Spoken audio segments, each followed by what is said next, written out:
नमस्ते दोस्तों, कैसे हैं आप? आपने नोट किया होगा कि पिछले हफ्ते कोई भी कहानी अपलोड नहीं की गई। उसके दो कारण थे। एक तो ये पेड़ पेंट किया जा रहा था। मुझे लगा कि पेड़ के नीचे कहानी सुनने सुनाने में बड़ा मज़ा आएगा, इसीलिए मैंने अपनी दीवार पर ये पेड़ बनाया। दूसरा कारण ये पेड़ बनाने का ये था कि कुछ ही दिन पहले मुझे समझ आया कि हमारे चैनल के सब्सक्राइबर 100 से भी अधिक हो गए हैं और आज जब मैंने सुबह देखा तो 120 से भी अधिक हो गए हैं। तो ये जानकर मुझे बड़ी खुशी हुई कि कहानियाँ इतने लोगों तक पहुँच रही हैं और सभी को कहानियाँ पसंद भी आ रही हैं। तो उसके लिए, उस खुशी को बांटने के लिए ये पेड़ बनाया गया है। आप सबका बहुत बहुत धन्यवाद जो कहानियाँ सुनते हैं और जो कहानियाँ पसंद करते हैं। मैं आशा करती हूँ कि इस पेड़ के नीचे कहानी सुनने में आपको भी बहुत मज़ा आएगा। तो आते हैं आज की कहानी पर। आज की कहानी मेरी बेहद मनपसंद कहानी है और उसका नाम है चूहे को मिली पेंसिल। सो आइए सुनते हैं चूहे को मिली पेंसिल। चूहे को मिली पेंसिल। चित्र और कहानी वी सुतेयेव। प्रकाशन एकलव्य। एक बार एक चूहा खाने के लिए कुछ ढूंढ रहा था।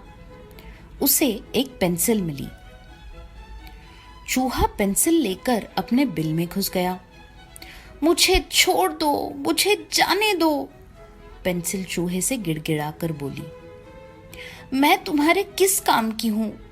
लकड़ी का टुकड़ा हूं, खाने में भी अच्छी नहीं लगूंगी।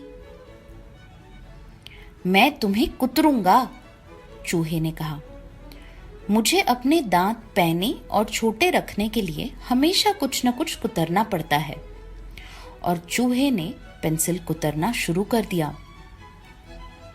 उई, मुझे दर्द हो रहा है, पेंसिल ने कहा।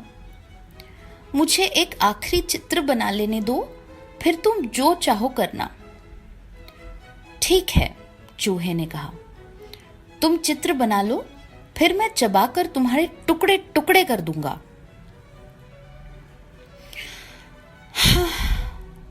पेंसिल ने ठंडी सांस ली और एक बड़ा सा गोला बना दिया। यह क्या पनीर का टुकड़ा है? चूहे ने पूछा। ठीक है, हम इसे पनीर ही कहेंगे, पेंसिल ने कहा। फिर पेंसिल ने बड़े गोले के अंदर 3 छोटे गोले बना दिए।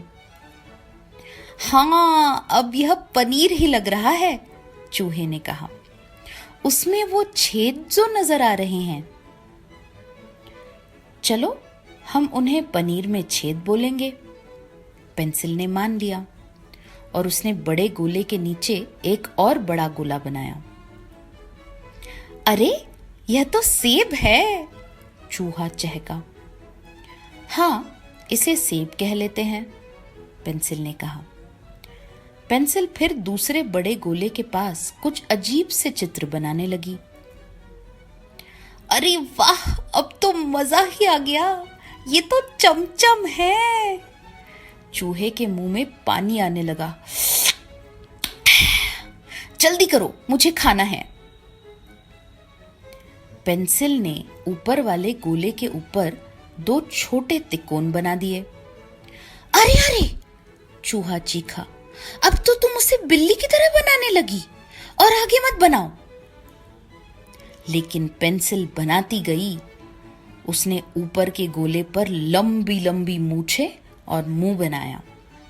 चूहा डर कर चिल्लाया, अरे बाप रे, यह तो बिल्कुल असली बिल्ला लग रहा है, बचाओ। ऐसा कहकर वह भागकर अपने बिल में घुस गया। क्या तुम एक बिल्ले का ऐसा चित्र बना सकते हो जिसे देखकर चूहा डर जाए? आशा है कि आपको कहानी पसंद आई होगी। अब कहानी पर जो गतिविधि करनी है उस पर आते हैं। तो एक दिन चूहे और बिल्ली ने सोचा कि वो साथ में कहीं तो पिकनिक पर जाएंगे। तो चूहे ने बिल्ली से कहा कि मैं अपनी गाड़ी लेकर तुम्हारे घर आऊँगा और फिर आगे चलेंगे। तो चूहे ने ये कैसे किया? चूहे से बिल्ली के घर के का रास्ता कैसा था और वो चूहे ने कैसे पार किया, वो आपको बनाना है। ये कैसे करना है वो यहाँ देखिए। तो इस गतिविधि को करने के लिए आपको लगेगा एक गत्ता प्लेन सा, जिस पर आप ये चित्र बना सकें। चूहे और बिल्ली के घर के बीच का नक्शा बना सकें। एक छोटा सा गत्ते का टुकड़ा जिससे आप गाड़ी बना सकें, चूहे की गाड़ी।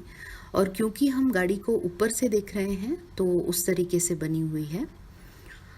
गाड़ी के नीचे आप एक पेपर क्लिप लगा सकते हैं। मैंने फेविकॉल यूज़ करके ये पेपर क्लिप गाड़ी पर लगाई है।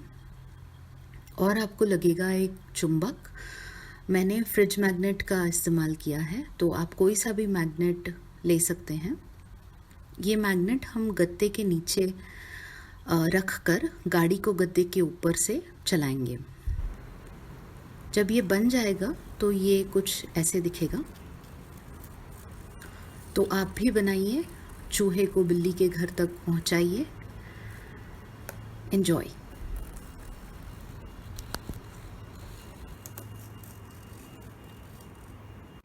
आशा है कि आपको गतिविधि करने में भी बड़ा मज़ा आया होगा।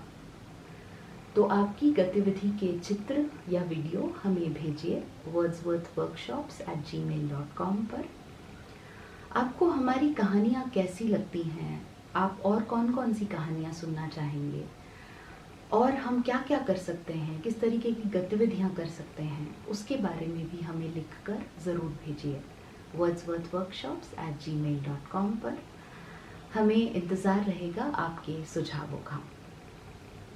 अगले हफ्ते अगली कहानी के साथ फिर मिलेंगे। तब तक के लिए थोड़ी बारिश, थोड़े पकौड़े, थोड़ी चाय का मज़ा लीजिए। जल्दी ही फिर मिलेंगे।